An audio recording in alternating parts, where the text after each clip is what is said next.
salah satu berdoa. Yuk kita berdoa mulai. Mari kita bersatu dalam doa.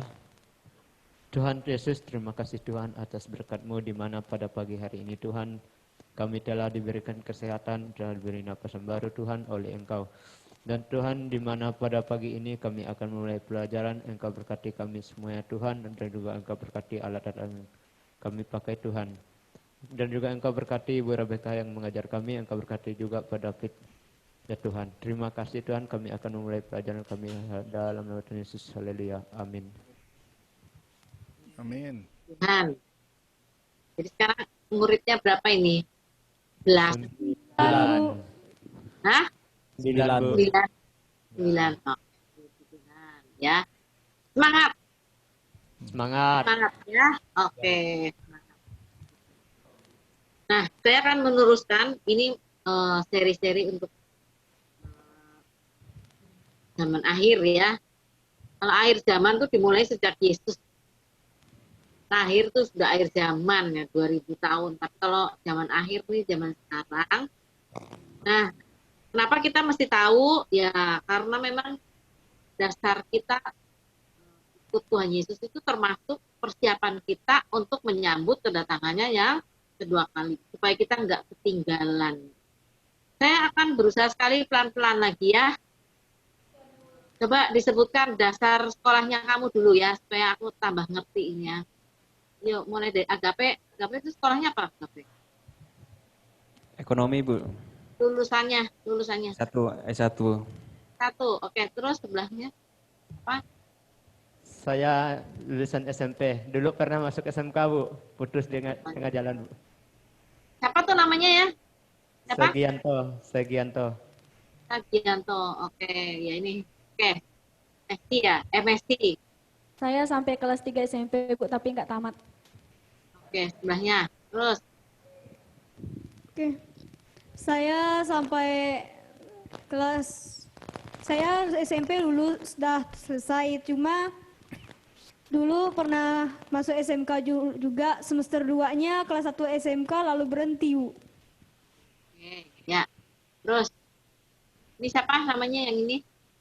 Desi, Desi. bagian pariwisata cuman sampai kelas 2 SMK ya. Dua SMK. Ya. Belakangnya. Siapa namanya? Itu. Sarah, Bu. Sarah ya. Saya sampai Pak. udah tamat SMP, cuma lanjut SMA tapi berhenti. Pas kelas 1 baru masuk. Nah, terus. Saya Yosua, Bu, saya tamat SD. Saya berhenti di kelas 3 SMP. Terus. Saya Anton, tamatan SMP, Bu. Ya. Saya Gamaliel, tamatan dari STT Petamburan. S1. Oke. Ya puji Tuhan dengan beragam tingkat. Kalau di STT Petamburan berarti kenal sama Pak Yonatan ya? Iya, Pi. Oh, kenal. Dosen saya. Dosen saya. Dosen saya. Oke. Ya. Oke. Nah, puji Tuhan dengan beragam tingkat sekolah dulu. Kita akan belajar bersama-sama ya. Nah, saya kasih tahu dulu tentang zaman akhir ini. Itu ada banyak tafsiran. Tapi saya nggak mungkin ngajarin kalian tafsiran ini, tafsiran itu pusing ya. Yang lempeng aja ini dasar-dasarnya aja dulu ya. Nanti kamu bisa melihat di YouTube, misalnya kalian pengen lebih itu lagi, ada beberapa pendeta yang di Indonesia juga yang punya punya talenta di sini untuk menerangkan zaman akhir. Karena memang nggak semua pendeta yang bisa menerangkan ini. Nah, ada di YouTube ada yang bisa seperti pendeta Aruna itu dari GBI yang di Bandung ya, dia bisa dia memang talentanya di situ menerangkan dengan seluruh sekarang ini dengan seluruh keadaan di dunia yang saat ini. Tapi saya akan mengajarkan pada kalian dasarnya dulu supaya kalian nggak pusing, dan itu pelan-pelan dulu ya, supaya kalian ngerti ya. Nanti kalian kan akan menerangkan kepada orang lain. Nah, kalau menerangkan pada orang lain nggak ngerti kan repot ya.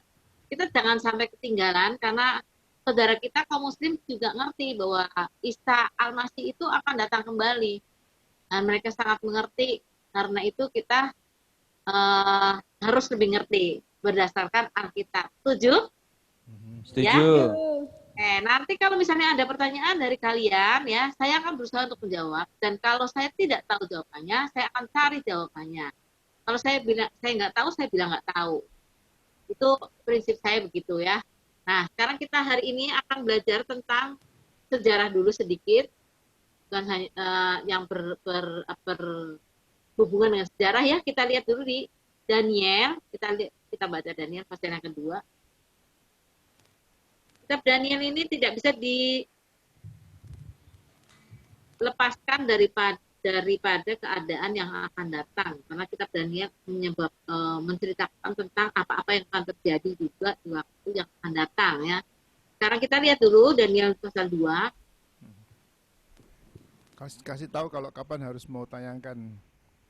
Ya. Ya. Kalian kalau misalnya mau tanya ya angkat tangan aja deh, nggak apa-apa ya, karena ini pelajaran menurut saya sih karena ada banyak tahun segala macam itu agak sulit ya, jadi kalian tanya aja langsung daripada lupa nanti. Oke. Nah, Daniel ini adalah orang Yahudi. Dia ditawan oleh Nebukadnezar pada serangannya yang pertama, yaitu kira-kira tahun 605 dan dibawa ke Babel. Tetapi tahun 586 itu Yerusalem, kerajaan selatan itu dihancurkan oleh Nebukadnezar. Termasuk bait sucinya semuanya dihancurkan. Emas-emasnya dibawa gitu. Tapi Daniel sudah ada di Babel waktu itu ya. Waktu Yerusalem dihancurkan itu Daniel sudah ada di Babel. Yang hebatnya zamannya Daniel ini kita tahu bahwa Tuhan menempatkan para nabinya pada orang-orang yang dipercaya itu di tempatnya masing-masing. Misalnya kayak Daniel tuh ada di istana Nebukadnezar. Kalau kita lihat Yeskiel itu ada di Babel, tapi dia di luar, bukan di istana. Dia mendampingi orang-orang yang dibawa oleh Nebukadnezar ke Babilonia. Kemudian Yeremia itu ada bersama-sama dengan orang-orang Israel yang masih tinggal di Israel. Ya, jadi Tuhan menempatkan nabi-nabinya di sana ya, ada orang-orangnya di sana. Itu satu angkatan ya. Ada yang muda yang tua, itu satu angkatan, Yeremia, Daniel, dan Yeskiel. Nah, sekarang kita melihat begini, Daniel itu diangkat oleh Nebukadnezar menjadi orang-orang kepercayaannya, ya, termasuk Sadrah, Mesah, dan Abednego. Kalau kita melihat hal ini, maka kita tahu bahwa hikmat akal budi yang Tuhan berikan kepada orang-orang Yahudi itu keren. Terbukti sampai sekarang, orang-orang Yahudi itu pinter-pinter. Nah, kita melihat Menara Babel itu dari orang Yahudi ya. Kemudian bait suci segala macam itu konstruksinya indah sekali, itu orang Yahudi yang buat semua. Dan kita harus mengakui bahwa pada masa saat ini juga banyak negara yang memang penguasanya sebenarnya tanda kutip ya, bukan presidennya ya, penguasanya adalah orang Yahudi, termasuk orang Amerika. Ya, orang Yahudi itu mengelola keuangan Amerika tuh, hanya pada David, benar nggak? Itu di Amerika itu pengelola keuangannya adalah orang Yahudi. Orang Yahudi itu pintar-pintar karena memang dia adalah mendapat berkat dari Tuhan ya, berkat dari Abraham tuh, luar biasa ya. Tuhan kalau berjanji itu janjinya itu berlangsung selama ribuan tahun. Kita bayangkan waktu Tuhan berjanji sama Abraham, dia bilang, siapa yang memberkati kamu akan aku berkati, siapa yang mengutuki kamu akan aku kutuki. Nanti kita akan buktikan benar nggak omongan Tuhan itu. Nah, ternyata betul gitu ya. Nanti ya kita akan terus baca ya. Nah, sekarang kita lihat bahwa Daniel itu kerja di istana Raja Nebukadnezar dan dia termasuk orang yang bijaksana. Satu hari Nebukadnezar bermimpi. Nah, bermimpi ya. Nah, waktu dia bermimpi, kita lihat. Coba kita baca dulu sedikit ya. Daniel pasal yang kedua, ayat yang pertama. Siapa yang mau bacakan sampai ayat yang ke-6?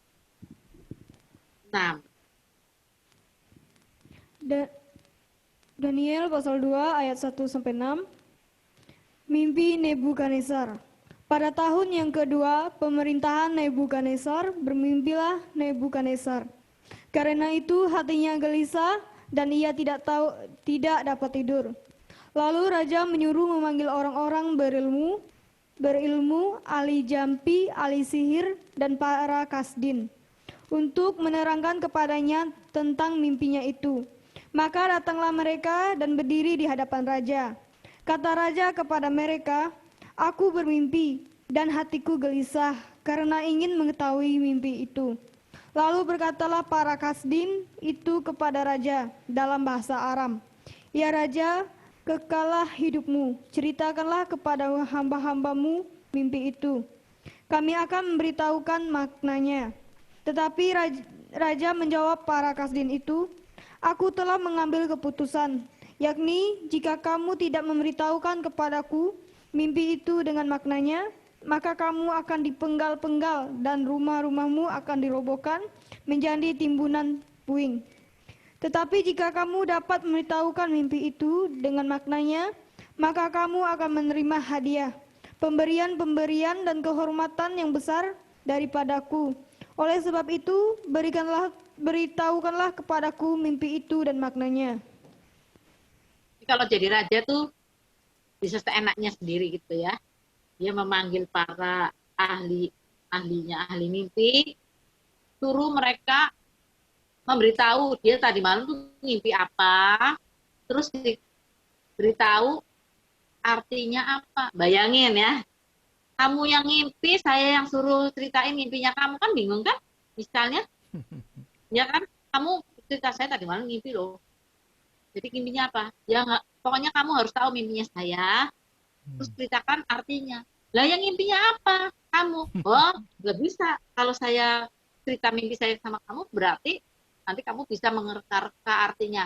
Sekarang ceritakan sama saya tadi malam mimpi apa dan artinya apa. Waduh, kalau kamu nggak bisa, kamu akan dipenggal-penggal. Itu rajanya bengis banget gitu ya. Penggal-penggal, bayangin. Nah, jadi pada saat itu semua orang panik. Nggak ada orang yang bisa memberitahu mimpi seseorang. Semuanya panik. Semua sudah siap-siap mau dipenggal-penggal. Tetapi ada seorang yang namanya Daniel waktu itu. Danielnya mendengar soal ini, maka kita lihat ya. Coba ketik 13, coba 13, 14, 15.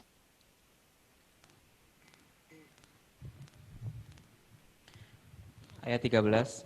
Ketika titah dikeluarkan supaya orang-orang bijaksana dibunuh, maka Daniel dan teman-temannya pun terancam akan dibunuh. Lalu berkatalah Daniel dengan cerdik dan bijaksana kepada Ariok, pemimpin pengawal raja yang telah pergi untuk membunuh orang-orang bijaksana di Babel itu. Katanya kepada Ariok, pembesar raja itu, "Mengapa titah yang begitu keras ini dikeluarkan oleh raja?" Lalu Ariok memberitahukan hal itu kepada Daniel. Maka Daniel menghadap raja dan meminta kepadanya supaya ia diberi waktu untuk memberitahukan makna itu kepada raja. Oke ya. Jadi Daniel mendengar dari Ariok, kemudian dia minta waktu kepada raja. Kemudian pertolongannya dari mana nih? Kita nih bukan ahli mimpi ya, tetapi Daniel tahu pertolongannya datangnya dari Tuhan. Maka ayat 17 dibilang, maka pulanglah Daniel dan memberitahukan hal itu pada Hananya, Misael, dan Azaria, teman-temannya dengan maksud supaya mereka memohon kasih sayang pada Allah semesta langit mengenai rahasia itu, supaya Daniel dan teman-temannya jangan dilenyapkan bersama-sama orang-orang bijaksana yang lain di Babel. Wah, jadi pertolongan pasti dari Tuhan, nggak ada itu. Saya senang dengan Mazmur 121 ya, bilangnya begini, "Aku melayangkan mataku ke gunung-gunung, dari manakah datang pertolonganku? Pertolonganku datangnya dari Tuhan yang menciptakan langit dan bumi. Dia adalah penjagaku yang tidak pernah terlelap ataupun tertidur. Keren itu. Pertolongan kita itu datangnya dari Tuhan. Maka Daniel datang pada Tuhan, dia ajak sekutunya, teman-temannya itu. Kalau kita membaca di sini, Misael, Asaria, Hananya itu Sadra Mesa Abednego ya. Mereka lebih terkenal dengan nama Sadra Mesa Abednego. Sedangkan Daniel terkenal sebagai nama Daniel saja ya. Padahal dia namanya udah diganti sih sama Nebukadnezar, Belsasar ya. Tapi dia terkenal dengan Daniel. Nah, kemudian mereka berdoa dan Tuhan yang menciptakan langit dan bumi itu memberitahukan mimpi itu kepada Daniel dan Tuhan. Kepada Daniel. Nah, Daniel bersuka cita. Dia yang menyingkapkan. Maka rahasia itu ayat 19 disingkapkan kepada Daniel dalam suatu penglihatan malam. Kalau Nebukadnezar ngimpi, Daniel melihat dalam suatu penglihatan, lalu Daniel memuji Allah semesta langit. Jadi Daniel memuji Tuhan. Terus besoknya dia maju ke depannya Raja Nebukadnezar. Jadi ngimpinya itu apa? Coba kita lihat di gambarnya ya, Pak David. Ada yang gambar? Gambar yang pertama tuh Pak. Gambar ngimpinya Nebukadnezar ya. Nanti supaya terlihat gambarnya itu apa? Daniel maju ke Raja Nebukadnezar dan dia menceritakan tentang mimpi raja dan juga artinya. Ya, coba ini ya. Ini dulu. Oke. Sebentar itu kok saya desain translation. Kamu bisa bayangkan ya, seseorang yang tidak tahu mimpi diberitahu sama Tuhan lewat penglihatan. Dan Nebukadnezar ngimpi, Daniel melihat dalam penglihatan. Ini gambar yang dahsyat dan ini berhubungan dengan sejarah manusia. Di waktu itu Daniel maju kepada Nebukadnezar dan dia menceritakan mimpi Nebukadnezar itu kepada Nebukadnezar ya. Kalau yang ngimpi itu yang ngerti ya. Tadi malam ngimpi apa? Kira-kira Daniel benar apa enggak? Ceritain mimpi, pasti ngerti ya? Dia. Enggak share ya? Keluar. Hah? Belum Pak, belum tersiar. Belum keluar. Sebentar ya. Kenapa kok enggak keluar? Sebentar ya. Oke ya, kita baca sedikit lagi. Kita baca. Lihat ayat yang ke 26. Ayo, kita baca 26 sampai 28. Silahkan, 26 sampai 28. Bertanyalah raja kepada Daniel yang namanya Belsasar. Belsasar, sanggupkah engkau memberitahukan kepadaku mimpi yang telah kulihat itu dengan maknanya juga?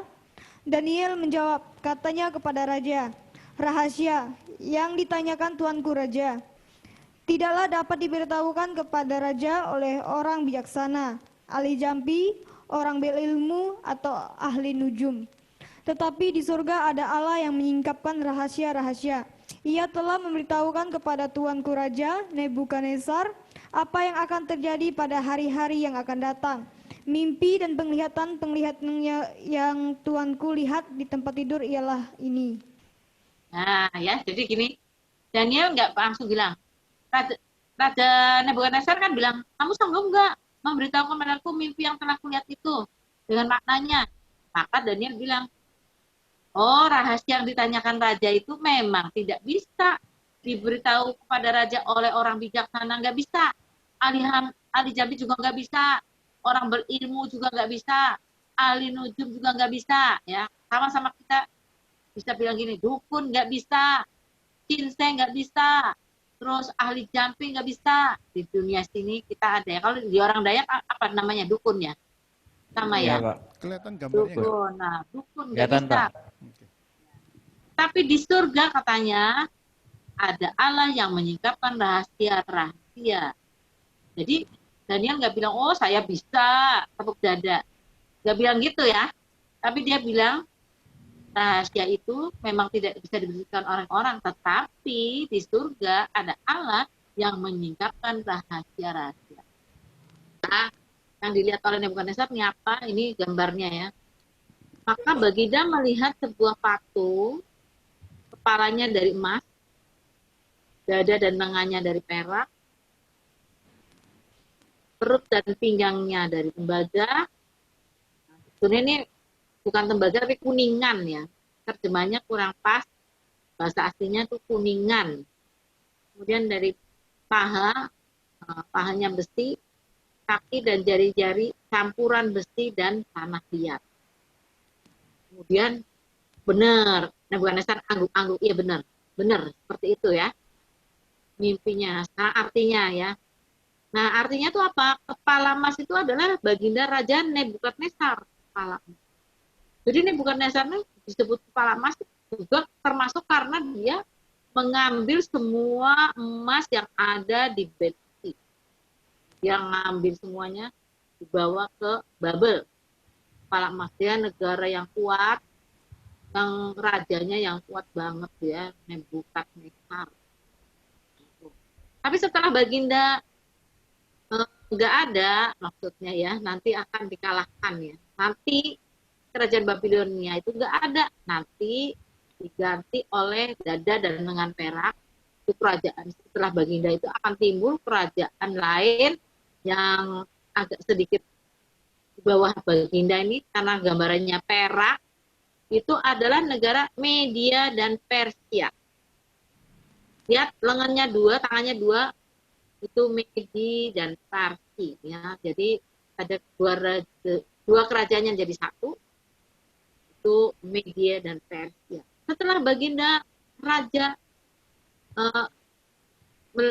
tidak ada, maksudnya kerajaan baginda itu tidak ada, maka akan diganti oleh kerajaan Media dan setelah kerajaan Media dan Parsi itu berlalu, maka digantikan dengan kerajaan dari Yunani, yaitu dengan Alexander Agung sebagai pemimpinnya, perut dan pinggang dari tembaga, kuningan ya. Kenapa kuningan? Karena Alexander Agung itu ketopongnya, semua prajuritnya itu ketopongnya kuningan semua. Kalau tadi perak itu tadi perisainya pakai perak ya, orang Media Persia itu perisainya bikin dari perak. Nah, kemudian setelah Yunani itu ada paha besi, itu adalah kerajaan Romawi yang akan berlangsung. Kemudian nanti di bawahnya, nah nanti kita akan bicara soal bawahnya, karena bawahnya itu ternyata kaki dan jari-jari campuran besi dan tanah liat itu kita ya.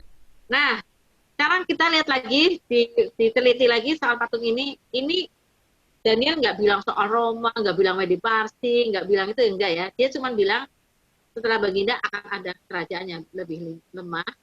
Kemudian setelah itu akan ada kerajaan lain, kemudian ada kerajaan lain dan besi dan tanah liat. Kemudian setelah itu ada, nah gambar yang ada batunya tuh bisa yang David, nah, yang ada batunya. Setelah itu akan ada batu yang tanpa perbuatan manusia itu turun dari gunung dan mengenai kaki dari patung itu, dan kemudian patung itu hancur dan batu itu menggilas semua patung itu sampai bersih ya, sampai habis. Nah, itu ya. Jadi kalau Daniel tuh nggak bilang ya soal Media Parsi segala macam ya, enggak ya. Nah ini lihat ya, ini patung-patungnya. Ini kakinya kena batu ya. Siapa sih batu tadi tuh? Batunya adalah batu karang yang teguh. Siapa tuh batu karang teguh? Tuhan Yesus. Kristus. Ya, itu kerajaan yang tak terkalahkan yang nanti akan datang, akan menguasai bumi ini. Itu kerajaan Yesus Kristus nantinya. Nah, saya sebetulnya pengen sekalian nanti kalian baca sendiri ya, di Daniel pasal yang ke-7. Nah, jadi yang ada gambar yang tadi yang ada binatangnya sih, Om. Ya. Nah ya, saya akan menerangkan gambar ini, saya pelan-pelan banget nih ya. Daniel memang tidak bilang, abis ini baginda Babylon akan diserang oleh Media Parsi akan diserang oleh, Daniel sendiri juga nggak tahu negara-negara mana itu ya. Tapi kita tahu saat ini, karena saat ini sudah berlalu. Berarti kan maksudnya ya, kerajaan-kerajaan itu sudah ada. Jadi kita melihat bahwa Babel itu dikalahkan oleh kerajaan Media dan Persia. Nah, kita melihat itu ya. Jadi mimpi Nebukadnezar itu ada yang sebelah kiri, yang sebelah kanan itu adalah penglihatan Daniel di Daniel pasal yang ke-7. Daniel melihat ada singa yang punya sayap Raja Wali, kemudian sayapnya itu dicabut, dan dia diberi hati manusia. Nah, hati manusia itu siapa? Ternyata itu adalah Nebukadnezar ya, Nebukadnezar dia. Nah, jadi itu kerajaan Babel, disebutnya 606 sebelum Masehi dimulai, kemudian dia dihancurkan oleh Media Persia tahun 539 sebelum Masehi. Nah, 536 di situ tulisnya Media Persia. 536 Masehi itu perak. Kalau di penglihatannya Daniel itu adalah beruang yang berdiri pada satu sisinya. Jadi miring ya, dirinya miring gitu. Karena negara Persia itu lebih kuat daripada Media. Negara Persia lebih kuat. Kemudian ada tulang rusuk di mulut beruangnya. Artinya itu apa? Negara Media Persia itu sudah mengalahkan Mesir, sudah mengalahkan Asyur, dan sudah mengalahkan Babel. Karena Babel mengalahkan Asyur, Asyur mengalahkan Mesir. Nah, sekarang pelan-pelan ya. Jadi sebelum ini sejarah sedikit, tapi kamu harus tahu lah sedikit. Kamu catat aja ya. Saya juga punya catatannya ya, seperti itu ya. Jadi Mesir itu dikalahkan oleh Asyur. Kita ingat Musa ya, zaman Musa di Keluaran itu. Sebelum Musa lahir, itu nenek moyangnya kan ada Yusuf ya. Yusuf itu orang yang sangat berjasa di Mesir, yang jasanya luar biasa, dia menyelamatkan negara, dia menyelamatkan rakyat. Nah, orang yang sangat berjasa itu, pahlawan Mesir itu pasti terkenal. Namanya itu pasti dicatat di buku prasasti. Pasti.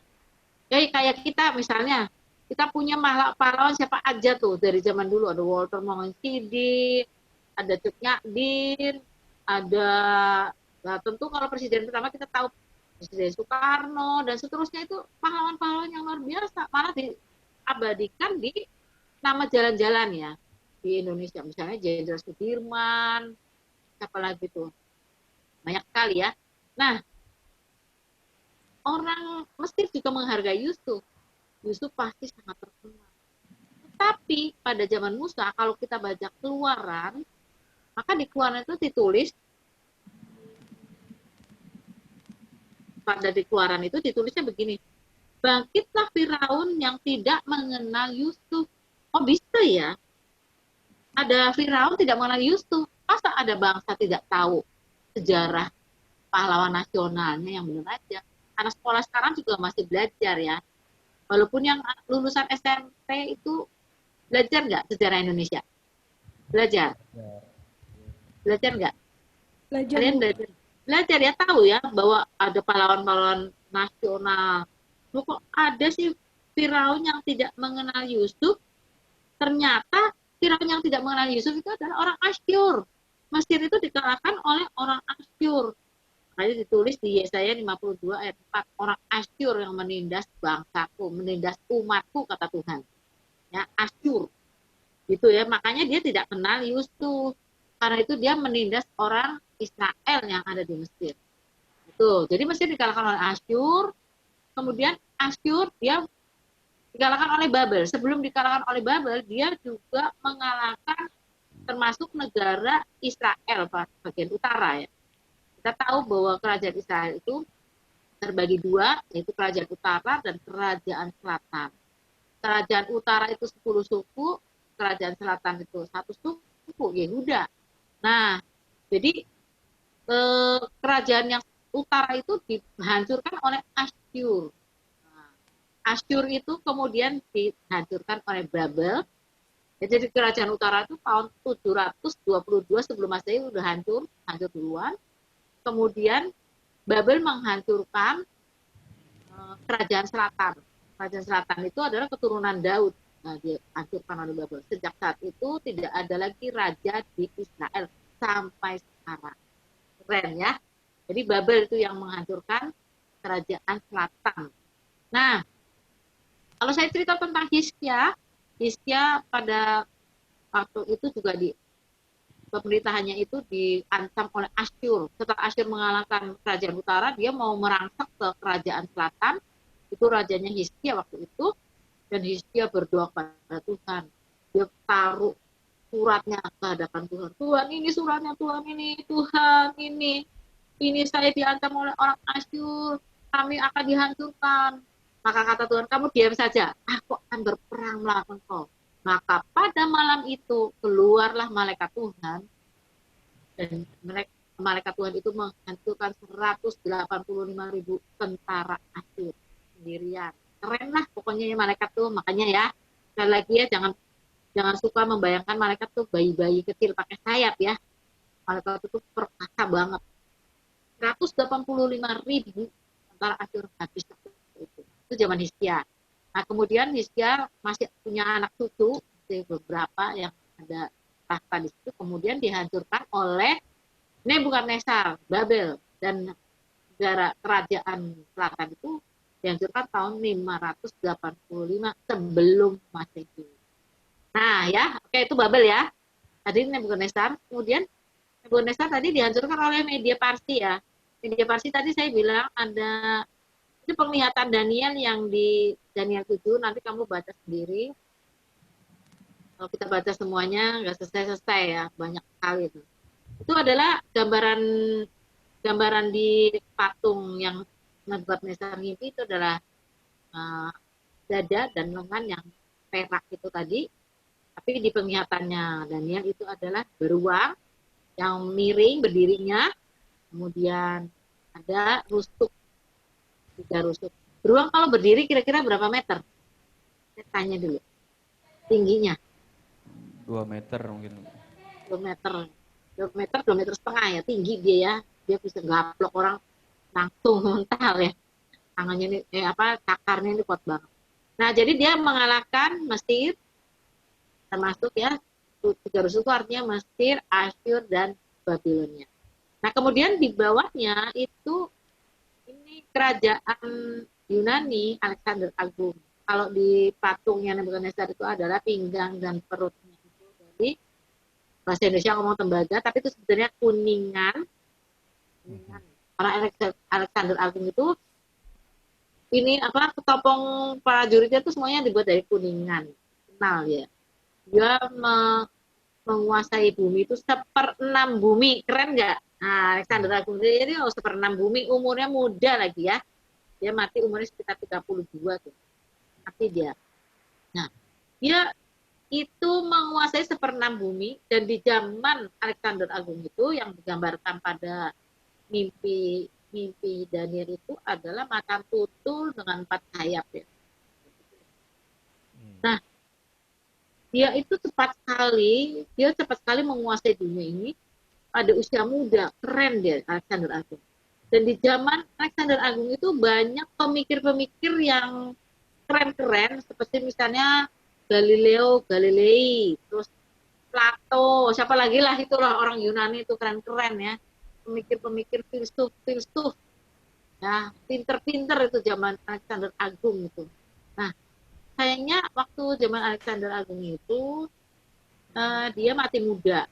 Satu hari dia minum minum miras atau gimana nih menurut cerita ya, menurut dia minum miras oplosan kalau kita ngomongnya ya, maka perutnya itu terbakar dan kemudian dia jatuh sakit sampai kemudian dia mati. Sebelum dia mati, ini menurut cerita lagi ya, di Alkitab nggak ada. Kamu jangan cari-cari di Alkitab. Nah, itu menurut cerita bahwa dia itu berpesan kepada orang-orang di sekitarnya bahwa kalau dia mati nanti, dia pengen iring-iringannya itu dokternya, yang tabibnya yang ngobatin dia, ikut diiringannya deket sama mati-matinya dia. Supaya orang tahu bahwa dokter itu nggak bisa menyembuhkan penyakit dia, gitu. Ya. Nah, kemudian dia bikin mau petinya itu bolong ke pinggir-pinggirnya, di sininya, tangannya suruh keluarin kayak gini ya, tangannya dikeluarin. Terus tangannya mau bilang pada orang-orang, ini loh saya mati, saya nggak bisa bawa apa-apa. Gitu ya. Walaupun dia berkuasa atas 1/6 dunia ini zaman itu, tapi dia nggak bisa bawa apa. Kemudian dia juga suruh orang-orang menaburkan uang. Dia labur-labur gitu, uangnya dilempar-lempar sana sini. Mau bilang bahwa uang itu tidak bisa menyelamatkan nyawanya. Ternyata nggak bisa dibawa mati juga. Dibawa mati. Nah, itu Alexander Agung ya, dia perkasa banget. Ketika dia mati, anaknya masih kecil, dan dia punya jenderal 4. Jenderalnya 4. Dia jenderal yang 4 itu begitu Alexander mati, mereka rebutan daerah Alexander mati itu ya. Anaknya Alexander dibunuh masih kecil, kemudian mereka rebutan, tapi saking kuatnya yang berempat, akhirnya mereka membagi kerajaan Yunani itu menjadi 4. Jadi 4 kerajaan Yunani itu. Jadi ada yang ke utara, nah, itu ke utara itu daerah Syria. Kamu kalau lihat peta nanti kan lagi ya kelihatannya daerah Syria. Kemudian ada yang ke arah timur tuh sekarang Turki. Kemudian ke selatan itu Mesir. Terus ke yang barat tuh Yunani yang sekarang. Ya, seperti itu ya, dibagi 4 kerajaan Alexander Agung itu. Dan kemudian yang ternyata yang kuat itu adalah Syria yang utara dan yang selatan, yang Mesir itu yang kuat. Itu yang berkembang ya. Mana yang selatan itu rajanya itu namanya Doleni, itu menikah dengan Cleopatra. Kamu tahu ceritanya Cleopatra nggak? Pernah dengar, Bu. Pernah dengar. Itu perempuan cantik banget tuh Mesir ya. Tapi Cleopatra yang diceritakan di film itu bukan Cleopatra yang pertama ini yang dikawinin Doleni, karena Cleopatra yang di film itu yang sama Richard Burton, sama Liz Taylor segala macam itu yang film kolosal zaman dulu ya. Kalau zaman sekarang anak-anak males nonton film kolosal ya. Nah itu adalah Cleopatra yang 7. Cantik sekali ya, sampai buat rebutan para penguasa gitu ya. Direbutan oleh Julius Caesar dan Mark Antony. Wah itu keren sekali ya. Nah, jadi itu kerajaan Alexander Agung itu dihancurkan oleh setelah Alexander Agung itu ada yang namanya Roma. Jadi kalau kita lihat ya Babilonia itu dari tahun 610 sampai 536 sebelum Masehi. Kemudian Persia itu 536 sampai 331 sebelum Masehi itu 208 tahun. Kalau Babilonia itu cuma ada 71 tahun. Ya, kerajaan Babilonia itu memerintah hanya 71 tahun. Media Persia itu memerintah 208 tahun. Kemudian dia dihancurkan oleh Yunani. Yunani sendiri dia memerintah 300 tahun. Dan kemudian kaki yang besi tadi, paha yang besi itu tadi adalah kerajaan Roma. Itu tahun 31 sebelum Masehi dan terbagi nanti menjadi 2. Ada Romawi Barat dan Romawi Timur. Nah, bingung kan kalau sudah belajar sejarah, pusing ya. Nah, kalau kita lihat Roma itu 31 tahun 31 sebelum Masehi. Jadi kita tahu sekali pada waktu Tuhan Yesus ada di dunia ini, pemerintah yang menguasai Israel adalah Roma. Ya, makanya penyalipan itu adalah tradisi orang Romawi untuk menghukum penjahat-penjahatnya yang jahat-jahat itu, yang paling jahat itu. Hukumannya salib. Makanya Yesus, Tuhan kita itu disalibkan, dianggap penjahat yang sangat jahat. Disalibkan di antara 2 penjahat ya. Seperti itu ya. Nah, jadi kita melihat bahwa orang Roma ini dia menguasai dunia cukup lama. Itu 31 sebelum Masehi, kemudian dia menjadi 2, Romawi Barat dan Romawi Timur. Romawi Barat itu menjadi Bizantium, Roma yang sekarang, itu sampai tahun 476 Masehi. Masehi 476 Masehi. Tetapi yang Romawi Timur itu jadi yang sekarang itu kerajaan itu namanya yang Stantan ya, Uzbekistan. Terus apalagi tuh? Kazakhstan, apalagi ya? Bagian Rusia itu Romawi Timur itu sampai 1453 Masehi. Nah, sekarang itu saya tanya sama kalian, itu kerajaan-kerajaan yang tadi yang saya cerita sekarang masih ada nggak? Ada sebagian, Bu. Kerajaannya ada. Kalau kerajaan nggak ada, Bu, cuman negaranya masih ada. Nah, kerajaannya habis semua.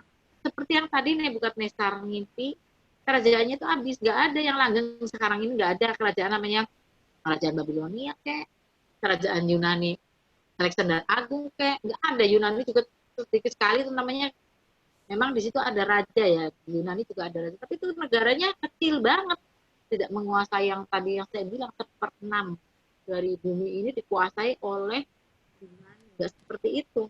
Jadi kita melihat bahwa apa yang dikatakan oleh Tuhan melalui mimpi kepada Nebukadnezar ataupun melalui Daniel lewat penglihatan, itu semuanya benar. Semuanya benar, tidak meleset. Nah, kita harus tahu dulu ya, itu beberapa minggu kemarin kan saya bilang sama kamu, bagaimana Yesus lahir di dunia. Ternyata dinubuatkan di perjanjian lama, persis kejadiannya. Setuju? Persis ya? Ya. Semuanya persis. Nah, sekarang waktu Tuhan memberi mimpi kepada Nebukadnezar dan memperlihatkan penglihatan kepada Daniel, itu juga terjadi persis seperti itu. Persis sekali. Nah, kalau begitu, nubuatan selanjutnya kira-kira nanti persis tidak? Persis. Nah, kamu ya, saya berharap sekali. Saya sering gini ya, sering prihatin sama mahasiswa sekolah Alkitab, sering prihatin. Dulu ada mahasiswa sekolah Alkitab praktek di sini, ya ini yang membuat saya terpana ya, dia ngomong sama saya, ya gini dia main keyboardnya jago ya. Kan gini kalau kita kerja tuh, kamu tahu lagu Mana-Mana Tuhan Panggil nggak?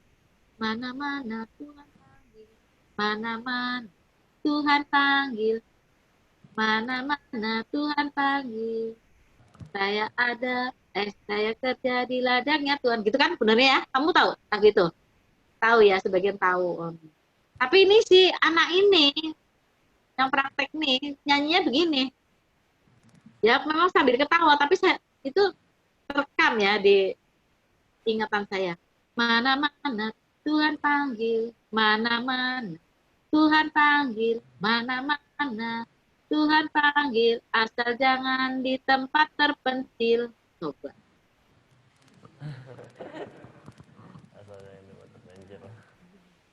Asal jangan di tempat terpencil. Dia jago keyboard, jadi dia langganan gereja-gereja tuh ya, gereja-gereja kan pada penyembahan perlu pemain keyboard yang handal. Jadi kalau di tempat terpencil mana ada keyboard yang bagus lagiannya, makanya dia nggak mau di tempat terpencil. Itu.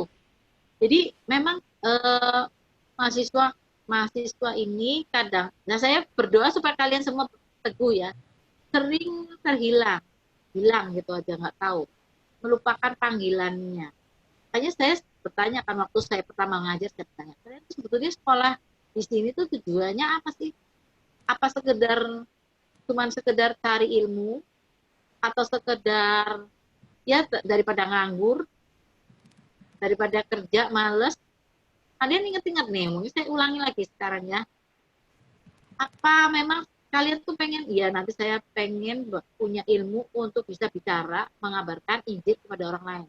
Kudunya mah gitu. Tapi itu mah terlalu, itu apa ya? Itu idealnya.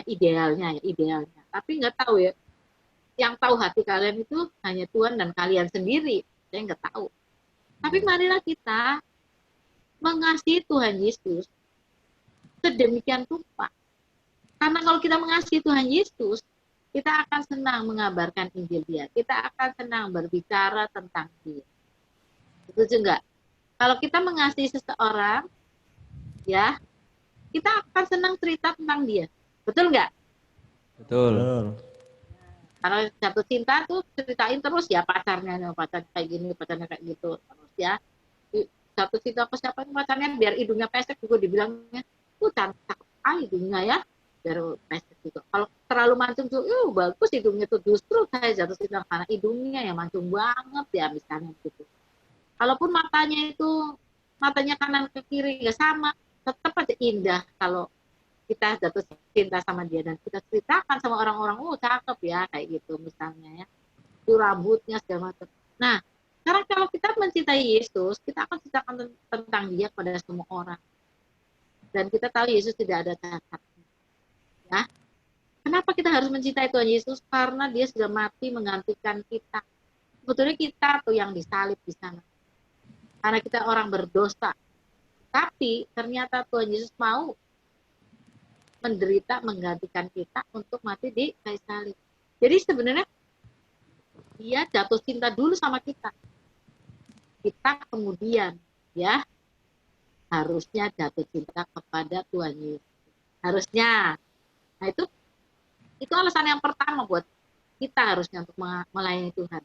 Alasan yang kedua yang ini saya kasih tahu bahwa semua yang di Alkitab itu benar.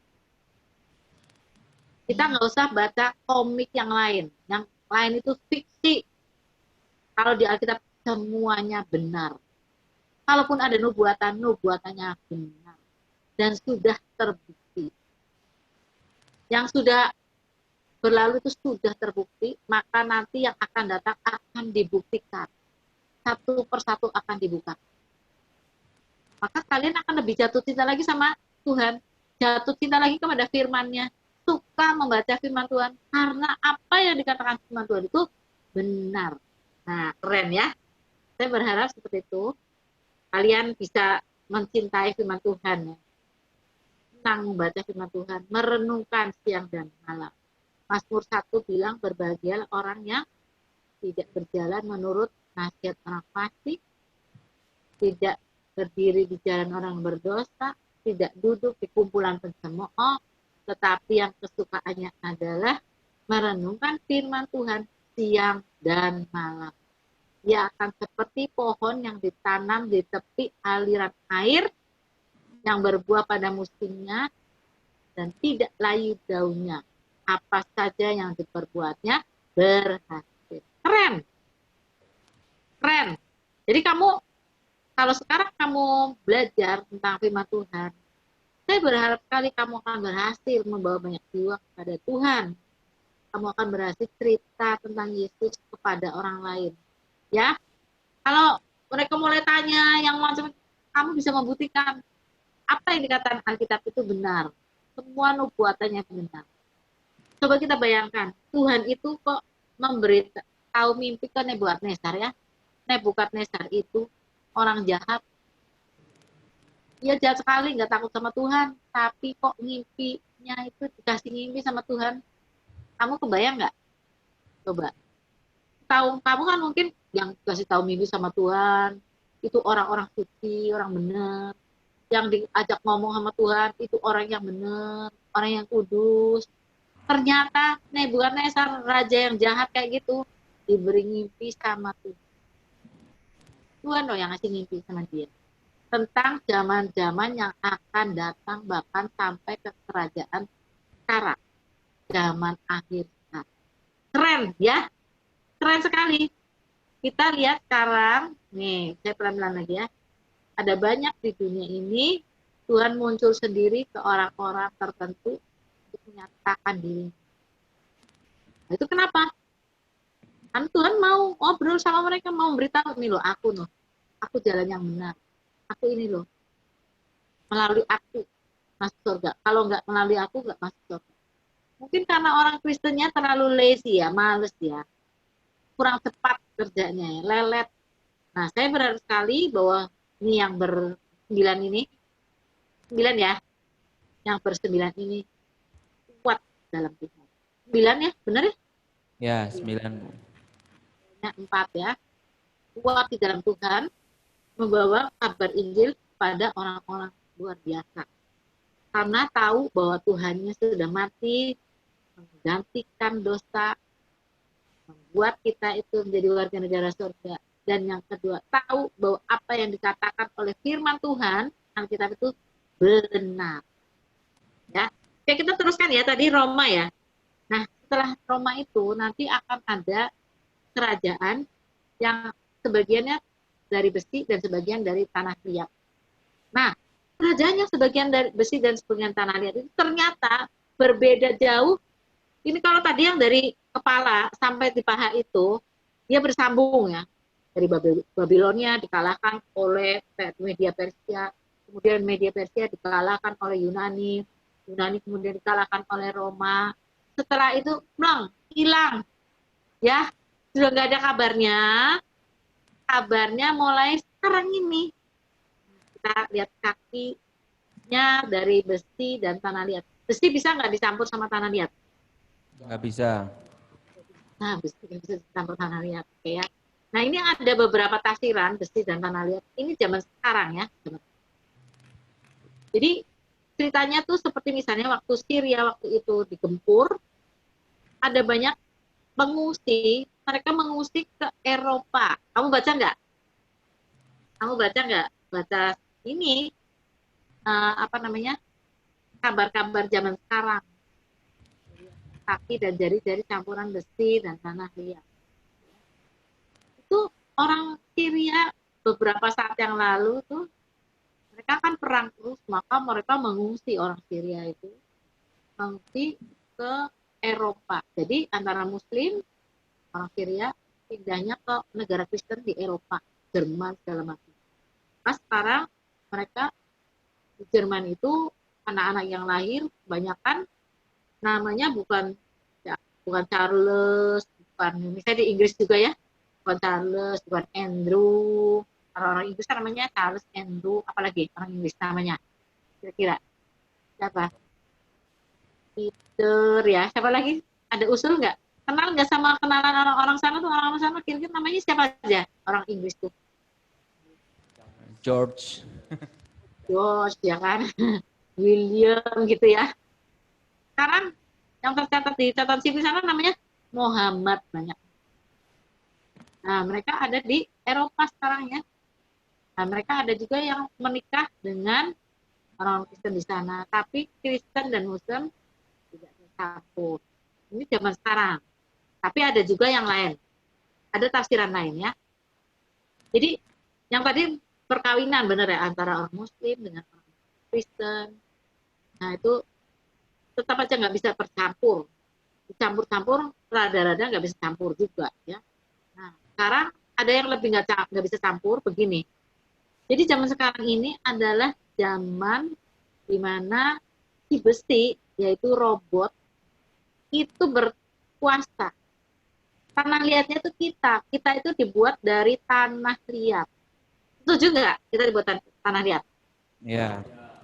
Betul ya, kita tahu ya, manusia itu adalah tanah liat, dan sekarang ada besi yang akan bercampur dalam perkawinan tanda kutip dengan manusia. Kamu sering nonton film itu nggak? Misalnya, nah itu tadi ada yang Thanos, apa film Avenger ya, The Last Avenger, pada nonton nggak? Heboh nggak kalau di Kalimantan? Ada nggak? Hah?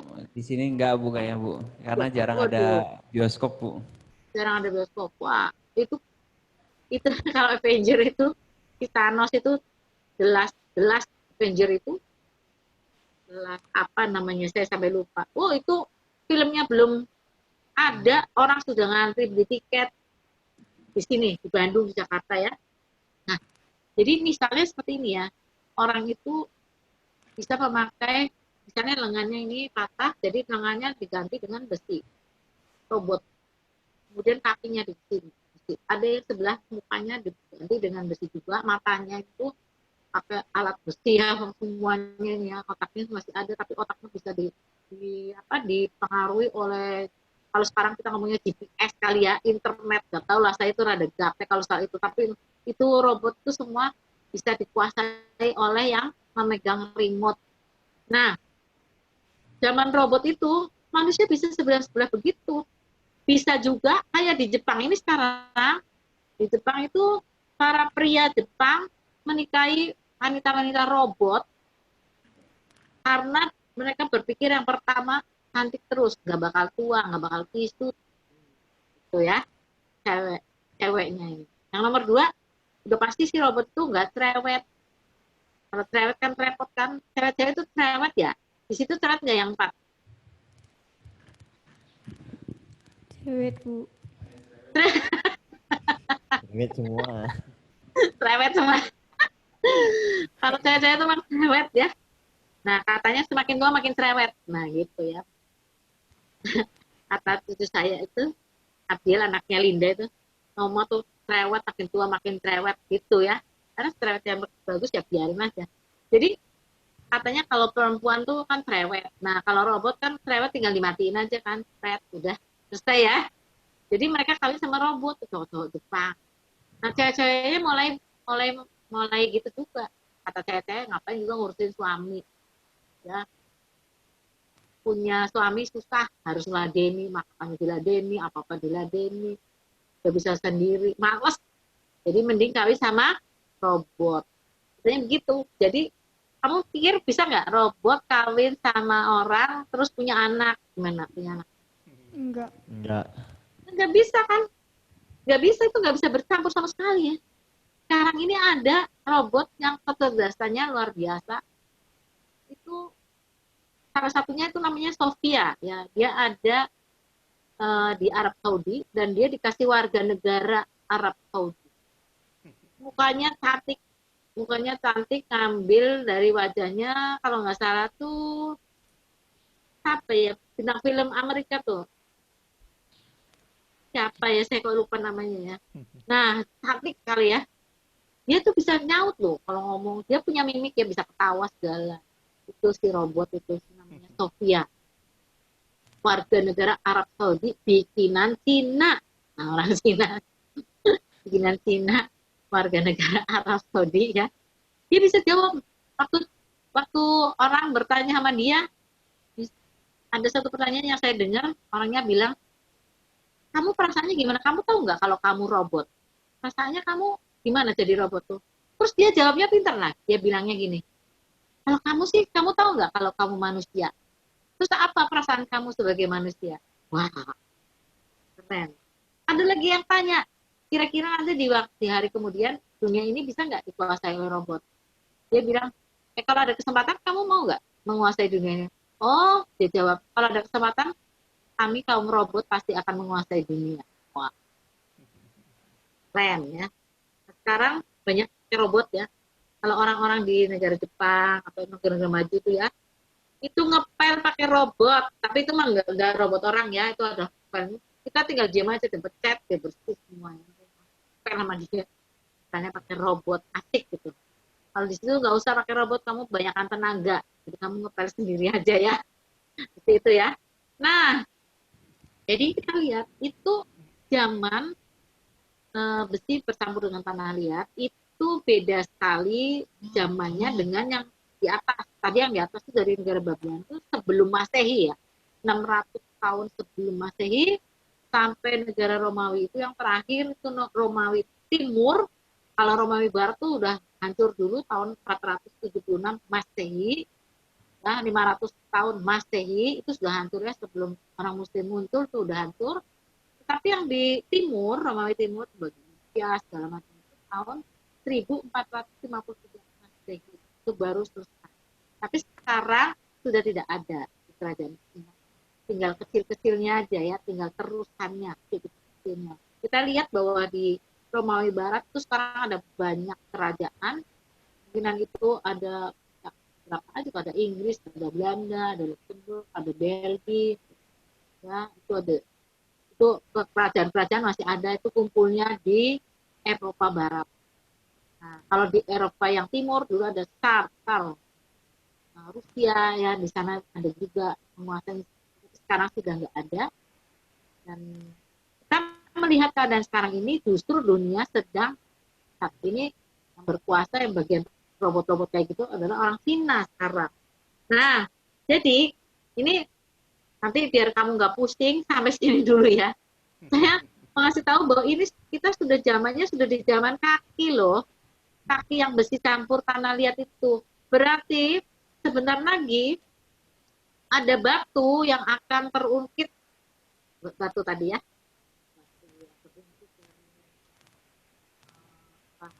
Yang bukan karena buatan manusia, batu itu akan mengenai kaki dari patung itu, dan patung itu akan jatuh, kemudian batu itu akan menggilas patung itu sampai habis, selesai. Ya. Nah, jadi itu yang seru ya. Di penglihatan Daniel, tadi ada binatang yang belum dibaca sama kita, penglihatan Daniel itu ada binatang keempat, itu binatang keempat itu mengenai yang sekarang ini. Binatang keempat itu sampai nggak diketahui oleh Daniel sampai nggak kenal itu binatang apa benernya yang keempat. Kalau binatang yang pertama tadi singa, ada sayapnya Raja Wali, itu binatang bener, kita tahu. Singa tahu, Raja Wali tahu. Terus beruang, kita juga tahu yang namanya beruang. Udah gitu macan tutul, ada kita tahu. Punya sayap-sayap di burung kita tahu. Tapi ini binatang yang bertanduk 10 ini, kita nggak tahu binatang apa sih. Kalau digambarin kayak gini, apa itu binatang kayak gitu tuh kita nggak tahu. Danielnya juga nggak tahu. Nah, kita binatang ini munculnya di kaki dan tanah liat. Ini zaman kita sekarang. Nah, zaman kita sekarang. Kita akan menghadapinya sebentar lagi. Kita akan, bukannya menghadapinya sebentar lagi, kita sudah ada di zaman akhir ini. Akhir zaman sama zaman akhir beda ya. Akhir zaman itu sudah diajarkan oleh Paulus dari zaman dulu juga. Zaman itu mulai sejak Yesus sampai sekarang nih 2000 tahun. Tapi kita sudah di zaman akhir. Ingat-ingat bahwa yang di atas itu semuanya sudah, ketiga binatang itu sudah, patung itu dari yang besi itu sampai ke kepala sudah lewat. Kita sudah belajar dari sejarah, kita lihat. Ya Nebukadnezar sih nggak tahu nanti kerajaan apa nggak tahu, Daniel juga nggak tahu. Tapi kita sebagai pengamat sejarah kita tahu. Itu sudah ada, itu sudah berlalu. Sekarang kita ada di zaman ini, yang besi dan tanah. Pinang itu dijarah. Dan zaman itu nanti, setelah zaman itu ada batu yang terungkit sendiri, nggak ada perbuatan manusia, akan menghancurkan patung itu, habis semuanya. Kemudian ada kerajaan yang disebut kerajaan Tuhan Yesus Kristus di bumi ini. Nah itu juga tentang milenium itu, kerajaan 1000 tahun. Waktu itu Pak Dawi juga sudah sudah menyinggung, ada yang pre-milenium, ada yang post-milenium. Tapi kita akan cari yang lurusnya dulu. Berdasarkan peta zaman yang kemarin saya kirim, ada 7000 tahun untuk dunia kita, manusia di bumi ini. Setelah Adam jatuh dalam dosa, maka 1000 tahun yang terakhir adalah kerajaan 1000 tahun yang akan dikuasai oleh Tuhan. Ya, nanti kita sambung lagi minggu depan. Ada yang bertanya, kalau masih bingung nanti di Japri boleh juga ya. Saya akan cari jawabannya untuk kalian. Setuju? Iya, Bu. Jangan malu untuk bertanya ya. Saya tanya dulu yang ini. Kalau soal tahun-tahun umur-umur kemarin itu kamu perlu nggak? Sebetulnya. Perlu. Kalau perlu saya kirim di WA ya. Saya tunggu-tunggu nggak ada yang minta tuh ya. Kalian tuh kata Tuhan mintalah gitu loh. Mintalah bukan hanya sama Tuhan gitu ya. Sama gurunya juga, kalau gurunya lupa tuh mintalah gitu loh. Bu, Ya, kok kemarin tuh mana umur-umurnya Bu? Nanti kamu satu kali perlu labakan itu ya. Mending kamu masih di WA. Nah, jangan sampai HP-nya error. Kamu gambar sendiri kalau di buku. Saya punya yang di kertas, saya punya yang di buku, saya punya baca Alkitab, saya buka, bisa di HP juga bisa. Kalau saya nggak bawa catatan, saya ada HP, saya bisa baca. Jadi supaya saya tidak lupa, supaya saya bisa ngomong ke orang lain kebenaran ya, ada catatannya semua. Saya berharap kamu antusias. Walaupun pelajaran ini sulit, banyak tahun dan seterusnya, saya berharap kamu antusias. Kamu pegang satu. Apa yang sudah terjadi itu tertulis di Alkitab. Kalau begitu, yang tertulis di Alkitab tentang masa depan itu pasti terjadi. Amin. Amin. Amin. Amin. Oke ya. Tanya, nggak usah ya, ini udah lebih ya. Nggak usah tanya, nanti lagi aja satu ya. Ya, Bu. Oke, siapa yang mau berdoa? Baiklah, mari kita bersatu dalam doa. Tuhan Yesus, sekali lagi Tuhan kami datang kepadamu pada pagi hari Tuhan. Terima kasih Tuhan untuk pimpinan lawatanmu sepanjang pelajaran kami Tuhan. Kami telah selesai pelajaran pada hari ini Tuhan. Biarkan setiap pelajaran yang disampaikan oleh Bu Rebecca Tuhan bisa kami pahami, kami mengertikan Tuhan. Terima kasih Tuhan, kami tutup pelajaran kami. Dalam nama Tuhan Yesus, haleluya, amin. Amin. Amin. Amin. Terima kasih Bu Rebecca. Tuhan berkati Sama, semuanya. berkati. Tuhan Terima kasih, Bu. Terima kasih Terima kasih, Bu. Bu. Bye. Lupa. Bye.